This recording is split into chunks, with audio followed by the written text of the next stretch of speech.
With 2.2 potentially within a month of release now, anywhere from a couple weeks to 6 weeks from now basically, I asked you guys what were your controversial hot takes on 2.2. Technically the community post is like a month old, but we don't talk about that. If you enjoyed today's video, please remember to like and subscribe, and without further ado, let's get into the video. I think that 2.2 will cause a lot of big creators to quit. We've seen it before in massive updates, especially in update 2.0. It'll most likely be the creators who are already on the verge of quitting, and then they go on to explain why they also think that people who say they're quitting until GD 2.2 comes out won't actually stick around for very long. I kind of agree with both of these, less so on the first one. I don't think 2.2 will cause a lot of the really big creators to quit, because if you're a really big creator now, you have to be so good at creating that completely changing the editor would probably not be a big deal for you. Like, Kolek or Blee are both like really good at the 2.1 editor, and a lot of things in the 2.2 editor will be more complicated, but it also makes things a lot less tedious, I guess? But yeah, some of the creators that are more on the verge of quitting will probably quit once 2.2 comes out. Which could also coincide with the idea that a lot of people who are losing interest in the game saying that they quit until GD 2.2 comes out won't actually stick around for very long, because some of those people might be the aforementioned creators who are already on the verge of quitting. We'll have to see how many people leave the community after 2.2, but my guess is most of the people who leave will be people who already don't have much interest in the game, and this sort of puts the final nail in the coffin. 2.2 will kill a vast majority of upcoming top 1s, but we will not see a 2.2 top 1 for quite a while due to levels like Eternal, Ascension to Heaven, and Orochi being finished first.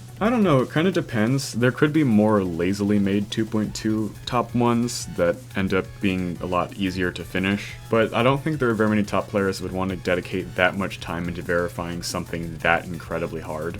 Except Zlink. So basically, to fix this problem, we just get Zlink distracted with an actually decent level, so he doesn't verify like 50 Avernus sequels or something. But other than that, I do agree. I do think levels like Eternal, Ascension to Heaven, and Orochi will be finished before any big 2.2 projects. There's also a lot of creators like Ice Cave who don't really have very many plans for 2.2 levels, and anyone who's making a 2.1 top 1 that isn't very close to being finished right now, that probably just did it for views, will probably just do 2.2 stuff for views instead. But honestly, after seeing a lot of the less popular upcoming top 1s recently, I don't think this is a bad thing. 2.1 lasting so long was actually a good thing because players had a lot of time to master the 2.1 editor. If we had gotten the 2.2 update earlier, it would have taken longer to get used to the new features and to create masterpieces like Change of Scene. I 100% agree. I've kind of gone back and forth on making an entire video about this. Like, think about how bad early 2.1 levels are and compared to the stuff that we make nowadays. Like, it's completely insane. Although the counterweight to that is that a lot of people did quit the game because they lost interest because there's no new content coming out. But it's possible 2.2 will bring a lot of new players to the game. I don't know, we'll see.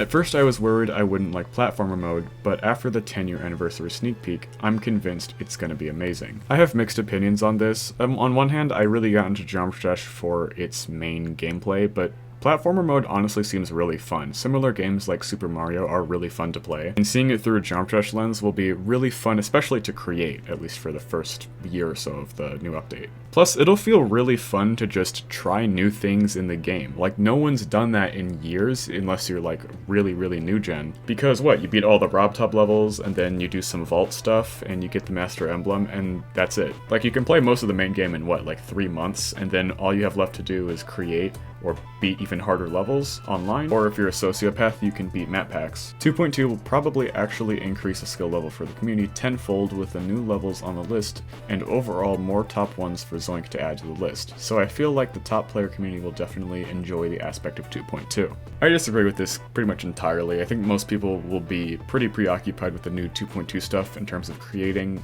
to make top 1s for at least a while. I don't know what 2.2 will do to difficulty. I'm assuming there'll be more potential for even harder gameplay, but at the same time, we've kind of mastered how hard levels can be. Not to say that we've hit a difficulty ceiling, but it sometimes feels like the difficulty between each top 1 is somewhat asymptotic in that the gap between each top 1 compared to the previous top 1 is smaller and smaller every time. Tidal Wave may be an anomaly for that because Zlink is just really good to the point where everyone is giving him accusations like every 4 minutes. So maybe 2.2 would break that, but I kinda doubt it. I don't think 2.2 will be too big. I think it's just so much content that it'll be like the earlier 2.0 quality dip just on steroids.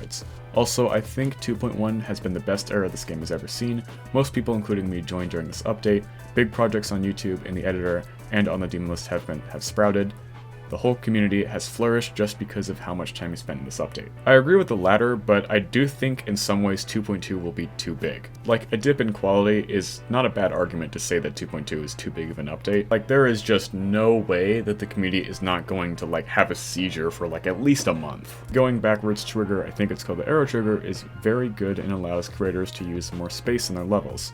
If they make it readable or blatantly obvious that it needs to be hit, then it's fine with me. I could see the arrow trigger like completely breaking the game, but I do for the most part agree. I just think that it's sort of like the alpha trigger or the move trigger, where there's more opportunities for creators to make crappy levels with crappy transitions, but overall it'll sort of fade out, sort of how it did with 2.0 features. Part of me does worry though that we won't be able to recover from that fully, and it's just something we'll have to deal with in a lot of levels. The swing copter feels amazing, it's not too heavy nor light, and it feels smooth when transitioning gravity. I haven't played with the actual swing copter before. I know that the makeshift swing copter the community has been using for years with the dual ball thing. Yeah, that sucks. It's super janky, it's disgusting. My assumption is whatever we get, it'll definitely be better than that, so whatever happens, I'm happy with that. 2.2 was going to create a lot of division among the community, and content viewers will consume, and it will push out a lot of creators who can't or won't adapt to the inevitable changes in making content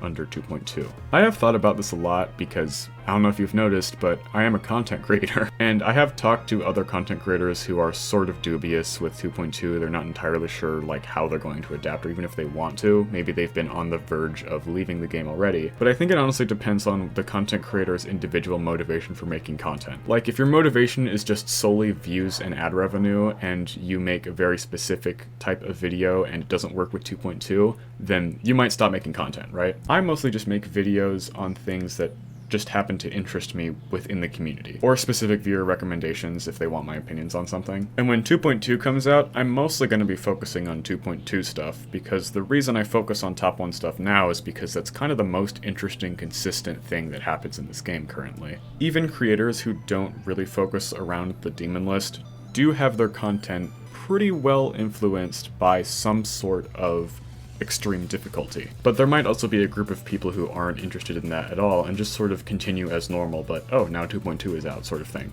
Honestly, we'll just all have to see what happens. Early 2.2 levels will be some of the greatest levels of all time. Fuck you. I think 2.2 will cause a lot of big creators to return to the game. I also think getting a rate in 2.2 is eventually going to become way harder than it is now due to increased standards due to the incredible amount of new features, especially auto build templates, are going to skyrocket the rating standards. I really hope this is not the case, because the rating standards are already ridiculous. I don't think the rate standard should be high at all. Feature and epic standards being high is not a problem, and we're adding more ranks of that sort of thing. That makes sense, right? You have to do pretty well, you gotta stick out from the crowd in order to get your level like promoted by the actual developer of the game. I think star rate should basically be free to get, because it's considered an award right now to get even just star rated, and that's ridiculous to me. The easiest way to solve this is just if moderators, instead of sending things to RobTop, were literally just able to star rate stuff. Maybe not feature it, like they could send stuff for a feature, but if they were at least able to star rate it, that would be fine. I think most moderators of Geometry Dash are pretty good with that kind of stuff. I think a lot of the camera controls, while cool, will be almost impossible to get used because of how frantic and messy they make your gameplay look. If you've ever seen a 2.2 GDPS video, you'll know what I mean. At least personally, I would only ever see myself using camera controls for the purpose of an effect in a level, but not for the base gameplay. So if more people do that, I could see it being sort of normalized, but it's possible it might just pull a mirror portal and just pretty much never get used. If GD is currently toxic, wait till all the kids who left the game come back to the game. To be fair, those kids will now be older, so maybe they'll be more mature and less annoying. No matter what, this game is going to be somewhat toxic because there's just a lot of kids attracted to like colorful games in general. So no matter what happens, we're just going to get more and more new younger kids who are like younger than the actual age of the game, watching Kaigai making freaking skibbity toilet levels or whatever. I just hope that means that as some of the community gets older, that they're able to like function as like people who aren't like chronically online iPad kids. RobTop will secretly add a new demon level. This is Hopium, honestly. Like, I don't see this ever actually happening. Well, it would be really cool for it to happen. I think that RobTop's been pretty transparent about what he's bringing to the game because it's taken so long that he kind of has to in order to justify that. So I doubt it, but it would be really cool. Anyone else but Zlink will be the #1 player on platformer mode. I have no idea if this is going to be true or not. I don't even have the faintest clue on how this is plausible or not. But if Zlink actually is the #1 player for platformer and a regular game, I'm gonna cry. The SFX Trigger will be one of the best new features, if not the best one. I hardcore disagree with this. I think that the new SFX Trigger is probably going to get mirror portaled. There might be a few levels that use it occasionally, but I don't see very many of those effects being used in anything but like the recent tab. Like, in what context do you need a gunshot to play in your level other than like maybe some platform mode stuff? In the main game, I don't think it will actually be used pretty much at all. Platformer mode, I could see a better argument to why it would be used. We aren't really ready for getting 2.2 in our hands. It's a big update, maybe even too big. RobTop added too many features at once, and I think it's better if we wait a few years before getting a new update. I disagree with this, but I do understand where you're coming from. I think if we wait a few more years, it'll just make the problem worse. Like, RobTop's pretty much ready to release the update. Over the next few years, the only thing he could really do is, I don't know, hire some people to help him with stuff and add new features. A lot of the problems with the fact we're getting such a big update are either going to stay the same or just get worse as time goes on, because community will just get slightly bigger and more restless for the update. So I do think the sooner the better makes a lot more sense. However, that does not mean that getting it right now is the best thing this community could have. Ideally, we would have gotten this update maybe back in like 2020 or something when everyone was in lockdown, so they had more free time to play the game. But any negative impact 2.2 will have on the community would just be way worse in the future. The creator point system should be removed in 2.2. All I've seen it accomplish was encourage some people to pump out low quality levels. Keeping the rating system is fine, of course. They do go on to explain some ideas to replace the creator point system, and the reason I chose this comment specifically to feature in this video is because I do want to make some video on the rating system in the future. I've wanted to for a while, but I'm probably going to wait until after 2.2 to see what happens with the update so that it's more relevant compared to the rating standards post 2.2 release. Let me know if you guys would be interested in that. So yeah, that's it for today's video. Honestly, a lot of the comments were pretty based in this one. Usually if I do one of these videos that's not really focused around 2.2, there are some nasty opinions, but I guess a lot of these were just not as bad for some reason. It was a little hard to pick out different comments because a lot of these were like 3 paragraphs long. It was kind of insane. If you enjoyed today's video, please remember to like and subscribe. It helps out the channel a ton. You'll see more content like it. You get the idea. If you want to discuss this more or leave your opinion somewhere, you can always do so in the comments. Please be respectful of each other and my Discord server, which is also linked in the description. And yeah, thank you all for watching, and I'll see you all in the next one. Goodbye.